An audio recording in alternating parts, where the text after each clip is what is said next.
Assalamualaikum warahmatullahi wabarakatuh. Waalaikumsalam warahmatullahi wabarakatuh. Om Swastiastu, Namo Buddhaya, salam kebajikan bagi kita semuanya. Malam ini, kami dari kelompok D akan mempresentasikan perilaku non-voting dalam sistem demokrasi. Kami beranggotakan saya sendiri, yaitu Viola Azira, kemudian ada Imelda Sem Junior Santoso, kemudian ada Merlin Novia, dan yang terakhir ada Rina Andayani Borusia Lagan. Next. Yang pertama ada latar belakang. Demokrasi menempatkan kedaulatan rakyat sebagai pusat sistem pemerintahan, dengan pemilu sebagai wujud pelaksanaannya. Namun, tidak semua warga menggunakan hak pilihnya, dikenal sebagai non-voting atau golput. Fenomena ini berdampak pada legitimasi pemerintah dan kualitas demokrasi. Faktor penyebabnya bervariasi, mulai dari apatisme politik individu hingga kendala struktural seperti administrasi dan akses pemungutan suara. Di Indonesia, golput menjadi tantangan penting bagi penyelenggara dan pemangku kepentingan politik. Next. Perilaku non-voting, definisi, teori, dan implikasinya dalam demokrasi.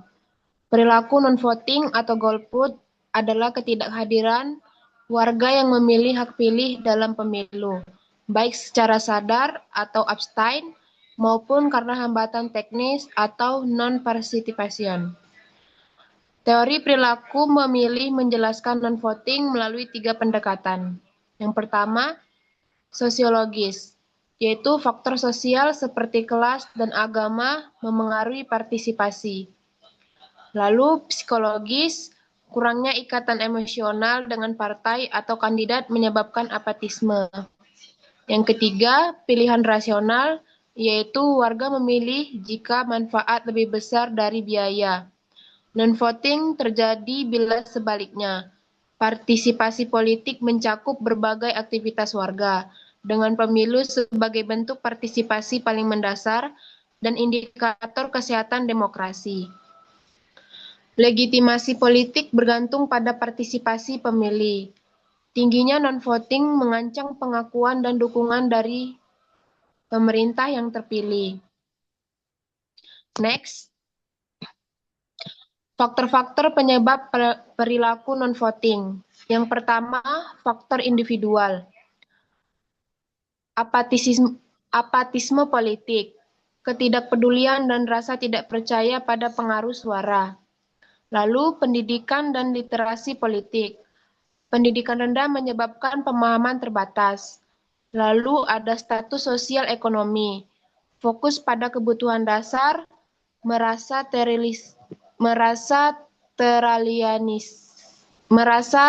teralienasi. Usia, pemilih muda cenderung kurang berpartisipasi. Lalu yang kedua ada faktor politik, krisis kepercayaan, rendahnya kepercayaan pada partai, parlemen, dan pemerintah. Lalu ada kualitas kandidat dan program, ketidakpuasan terhadap kandidat. Lalu ada sistem kepartaian, sistem yang rumit atau dominasi partai mengurangi motivasi. Lalu ada kampanye negatif, serangan pribadi membuat pemilih merasa jijik. Lalu yang ketiga ada faktor administratif dan teknis. Hambatan administratif yaitu prosedur pendaftaran dan dokumen rumit. Lalu ada akses TPS, jarak jauh dan kondisi geografis sulit. Lalu ada waktu pemilu, bertabrakan dengan hari kerja. Migrasi, kesulitan pembaruan data pemilih. Lalu yang keempat, faktor sosial budaya. Norma sosial, beberapa norma menghambat partisipasi misal gender. Lalu ada ketidakpercayaan sistem demokrasi, tidak sesuai dengan nilai lokal. Pengaruh tokoh masyarakat, yaitu sikap tokoh memengaruhi komunitas. Tipologi pemilih non-voting. Yang pertama, golput teknis. Tidak memiliki karena hambatan administratif atau fisik, misal tidak terdaftar, berhalangan hadir, atau akses TPS sulit. Yang kedua, golput politis. Tidak memilih sebagai sikap politik atau protes, pemilih kritis yang aktif di cara lain, pemilih kecewa karena kekecewaan pada pemerintah, dan pemilih ideologis yang menolak sistem demokrasi elektoral. Ke- Kemudian yang nomor tiga, golput apatik. Tidak memilih karena ketidakpedulian, tidak tertarik, kurang informasi, atau sibuk dengan urusan pribadi sehingga mengabaikan pemilu. Yang keempat, golput situasional. Keputusan tidak memilih dipengaruhi konteks tidak puas dengan kandidat atau ragu hingga hari pemilu. Dampak perilaku non-voting terhadap demokrasi. Yang pertama, legitimasi politik. Tingginya non-voting mengancam legitimasi pemerintah karena dukungan hanya dari sebagian kecil pemilih, melemahkan efektivitas pemerintahan. Yang kedua, representasi. Non-voting yang tidak merata menyebabkan kelompok tertentu kurang terwakili, memperkuat ketimpangan sosial dan politik. Yang ketiga, kualitas demokrasi. Partisipasi rendah mencerminkan demokrasi yang kurang inklusif dan modal sosial rendah menghambat kerjasama masyarakat. Yang keempat, akuntabilitas. Kurangnya partisipasi melemahkan mekanisme pengawasan dan pertanggungjawaban politisi. Yang kelima, stabilitas politik. Aliansi politik akibat non-voting dapat memicu ketidakstabilan dan membuka ruang bagi ekstremisme. Yang keenam, dampak positif. Non-voting dapat menjadi bentuk protes politik yang memicu reformasi dan kualitas partisipasi lebih penting daripada kuantitas.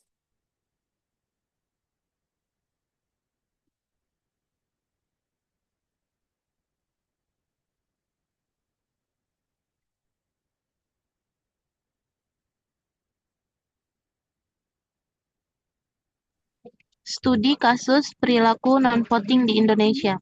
Sejarah golput.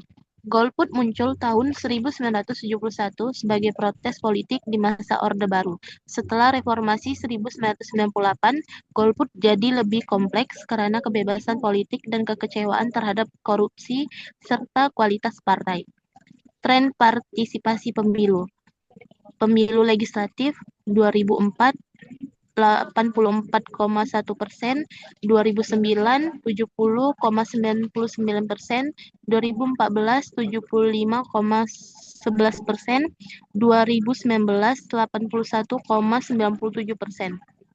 Pilpres 2004 78,2%, 2009 71,73%, 2014 69,58%, 2019 81,97%. Angka partisipasi relatif tinggi tapi fluktuatif. Profil golput. Pertama, pemilih muda dan pendidikan rendah cenderung golput teknis. Kedua, pendidikan tinggi lebih banyak golput politis. Ketiga, golput lebih tinggi di daerah urban. Keempat, motivasi, kekecewaan, ketidakpercayaan, hambatan administrasi. Faktor kontekstual. Yang pertama, sistem multipartai menyebabkan kebingungan dan fragmentasi. Kedua, pemilu serentak meningkatkan kompleksitas dan kelelahan pemilu. Ketiga, korupsi menurunkan kepercayaan publik. Keempat, kepemilikan media yang politis mengurangi independensi informasi. Respon pemerintah dan KPU. Yang pertama, sosialisasi dan pendidikan pemilih masif. Yang kedua, penyederhanaan administrasi dan TPS khusus. Yang ketiga, penggunaan teknologi untuk verifikasi. Yang keempat, kampanye kreatif lewat media sosial dan toko publik. Selanjutnya, strategi mengurangi perilaku non-voting. Yang pertama, reformasi administratif. Ada penyederhanaan pendaftaran pemilih melalui teknologi online, memutakhirkan dan memverifikasi daftar pemilih tetap atau DPT, Yang ketiga, fleksibilitas lokasi memilih untuk pekerja migran dan pemilih berpergian. Keempat, meningkatkan aksesibilitas TPS khususnya bagi penyandang disabilitas dan daerah terpencil.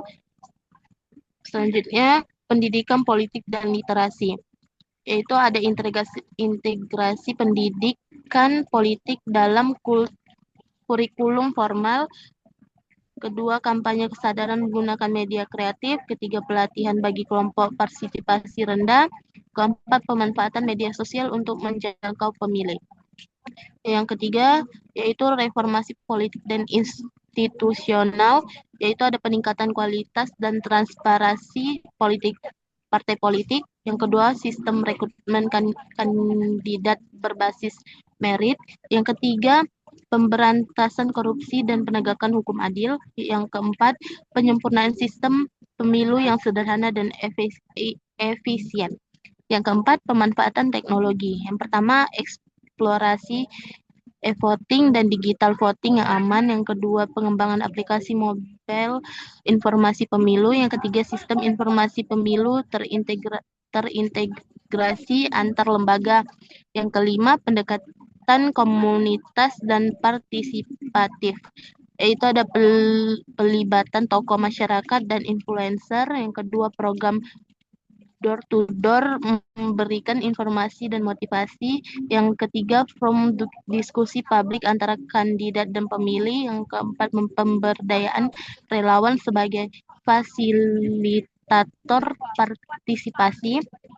Dan terakhir, yang keenam, insentif dan disinsentif, yaitu ada penghargaan untuk daerah dengan partisipasi tinggi. Yang kedua, kemudahan administratif bagi pemilih aktif. Yang ketiga, kampanye positif tentang manfaat partisipasi politik.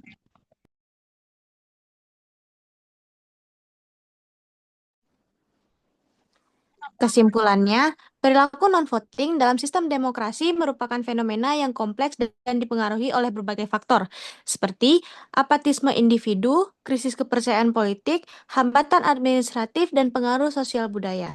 Tipe pemilih yang tidak menggunakan hak pilihnya sangatlah beragam, mulai dari yang menghadapi kendala teknis hingga melakukan protes politik secara sadar. Dampak perilaku ini sangat signifikan terhadap kualitas demokrasi, karena dapat mengancam legitimasi pemerintah, mengurangi akuntabilitas, dan menyebabkan ketidakadilan representasi di Indonesia.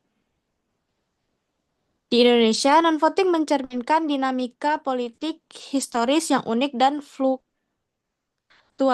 sejak era Orde Baru hingga pasca reformasi. Oleh karena itu, mengurangi non-voting memerlukan pendekatan yang komprehensif dan multidimensi, meliputi reformasi administratif, pendidikan politik, modernisasi teknologi, serta peningkatan kepercayaan publik dan partisipasi masyarakat. Sekian presentasi dari kami, lebih dan kurang kami mohon maaf. Wabillahi taufiq wal hidayah. Wassalamualaikum warahmatullahi wabarakatuh. Waalaikumsalam warahmatullahi wabarakatuh.